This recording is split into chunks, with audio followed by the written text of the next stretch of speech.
this is usually what I start off with when I give talks to athletes or coaches. Basically, you can see here the middle phrase, a proper diet can't make an average stop-and-go athlete elite, but a poor diet can make an elite athlete average. And this really holds true in a game like hockey, which you might argue is the ultimate stop-and-go game. The problem, of course, is that it's hard for the athletes to easily measure their nutrition and their hydration. So it's not as simple as making sure your stick feels right, your equipment fits you, your skates are the way you like. It's a little bit more complicated. As mentioned, I've had a lot of opportunity to test all the hopefuls for the World Junior team and several other teams, including quite a few professional teams over the last little while. Basically, what we're all about is trying to determine how much an individual sweats and whether or not they let themselves get what we call 2% dehydrated. And the reason why we're worried about that, and I must mention, we're really only worried about that in elite players. In players that are not very skillful, it isn't going to matter nearly as much. But if you want to be the best you can be in your elite or professional, this is something you have to take into account.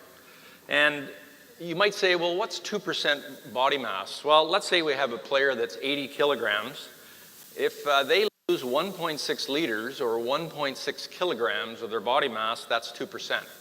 And as you're going to see, these elite players can easily sweat 1.6 liters or 2% of their body mass in just 1 hour of a hard practice or a game. And the other thing I want to mention to a lot of people that people forget about is that our body water is not water, it's salt water. And you can see we have a lot of it. 65% of the body is water, 75% of your muscle is water. And it contains a lot of other things, including electrolytes like sodium, potassium, chloride.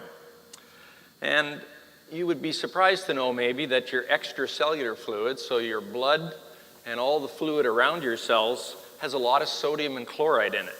So the body is a salt solution, and you might recognize that we often call it a 0.9% salt solution. And that's because we have 0.9 grams of salt in every 100 mLs, or maybe easier to remember, we have 9 grams of salt in every liter of our extracellular fluid. And to put it in perspective, a teaspoon of salt is 4 grams. So you have 2 teaspoons of salt in every liter of your fluid. The other important thing is the bottom line here, where we have a certain amount of sodium in our blood.